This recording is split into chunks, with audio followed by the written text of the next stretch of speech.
Hello everybody and welcome back to What If Deku Was a Saiyan. This is going to be chapter 4. We're going to be covering the sports festival and the entirety of it. Unlike the last episode, we only did the race and of course the USG attack.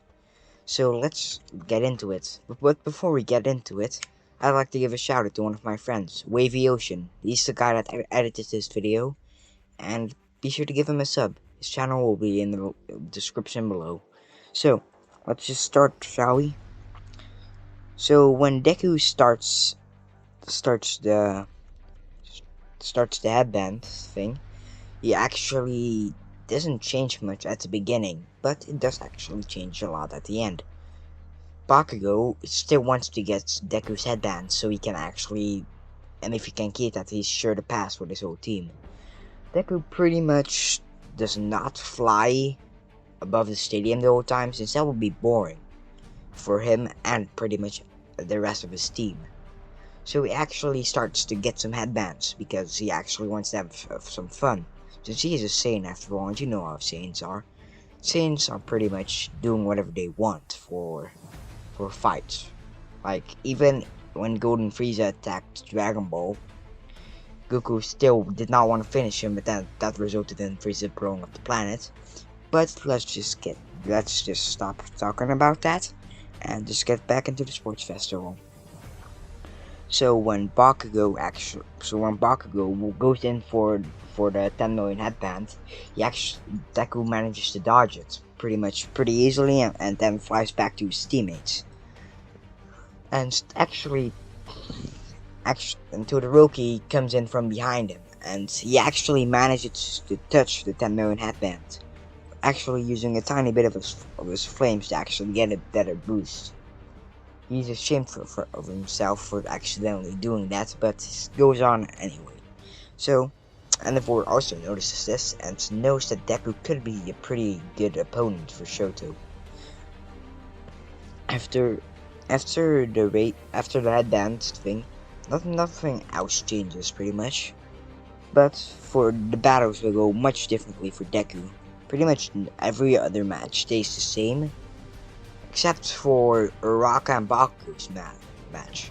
Since Bakugo is a lot more angry than in canon, he actually tries to get Uraka out as soon as possible, making her a little more hurt than in canon, and she was already in pretty bad shape in canon, so that means she has to go to Recovery Girl really quickly. But that doesn't really matter, so let's just get into the Todoroki vs Deku fight.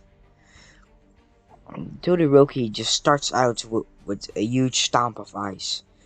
And that actually slows Deku down a little, since he was surprised that he immediately did that. But after just getting back up from that attack, he starts to actually punch through the ice, and actually shoots a little key at Todoroki, trying to make him fall out of the ring or something. Even knock him out if possible, since Deku has a really high power level against Todoroki. So Deku actually starts to get pretty serious in this. Even though Todoroki is really powerful for someone their age, so is Deku. Deku and Todoroki are pretty much both prodigies, so are a lot of other kids in the class because it's UA. And Deku actually starts to slow down a little since he wants to actually have a good challenge, so he lowers his power level a bit, so that Todoroki can at least have a fair fight. And after that, Deku pretty much just goes in for a right hook, and Deku pretty much just dodges all of it. Todoroki, I mean. So Todoroki tries to punch Deku with a little bit of ice, but Deku dodges pretty easily, since of course even though he's suppressed right now, he's still really powerful against Todoroki. But Deku still actually manages to get a hit in on Todoroki, since of course he's way stronger than him, and also Todoroki was just getting pretty angry and getting pretty sloppy as well, so that Deku can easily get a right hook and actually managing to almost push him out of the stage. But Todoroki gets back up and Deku starts pretty much giving the same speech as in canon, where he won't win unless he uses his fire side. Todoroki starts to give in a little, but not just yet. He wants to at least try a little more with his eyes. After actually getting a good hit on Deku with the eyes, he manages to put 2 big punches into Deku, which actually hurts him a lot. So after that, Deku just manages to get a big and hard kick on him, which pretty much makes Todoroki go on the edge. But then he tries to get up, Deku just shoots a ki blast at him, which actually knocks him out of the ring, meaning that Todoroki loses it just because he didn't use his fire side yet.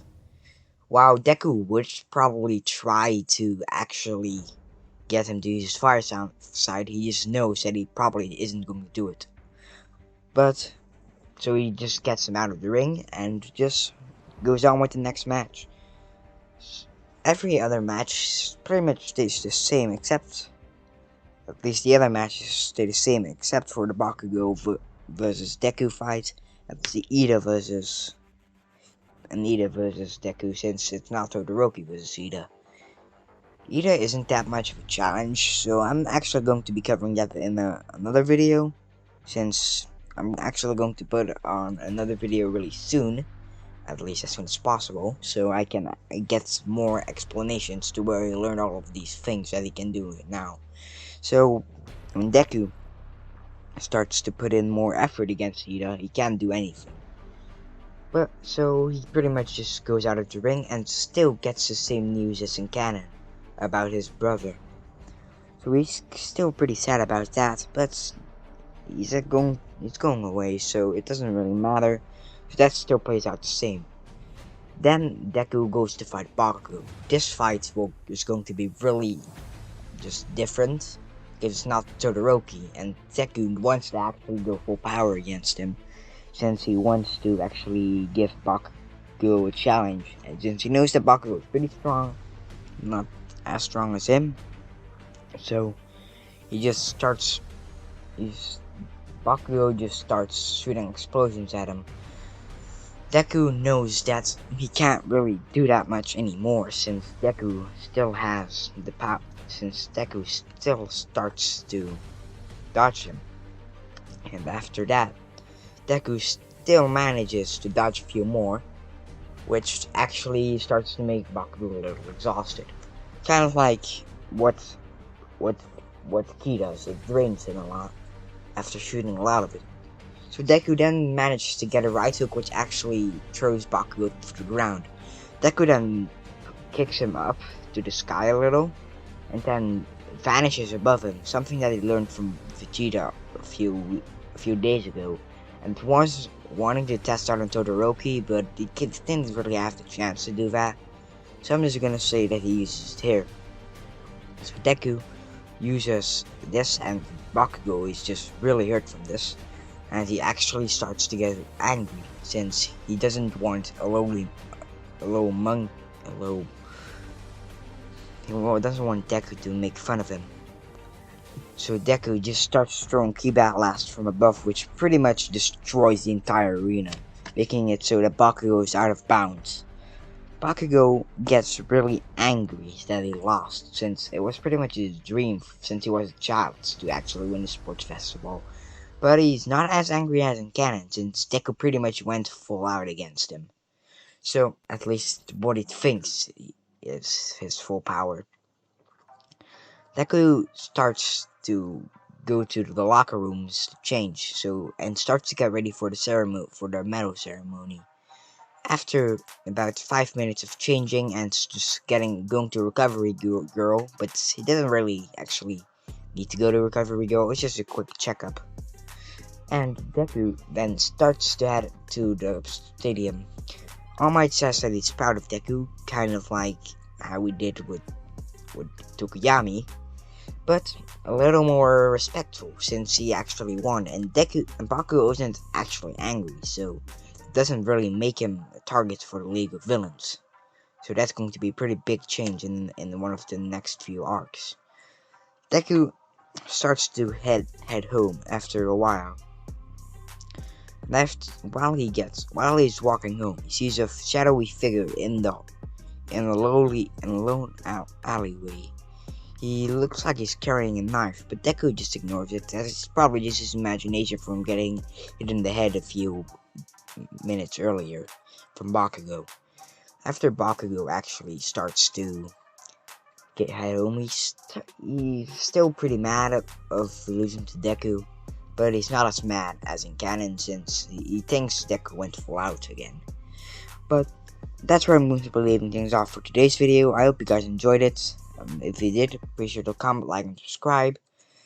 Check out Wavy Ocean if you haven't yet. And with that, I will see you guys later. See ya.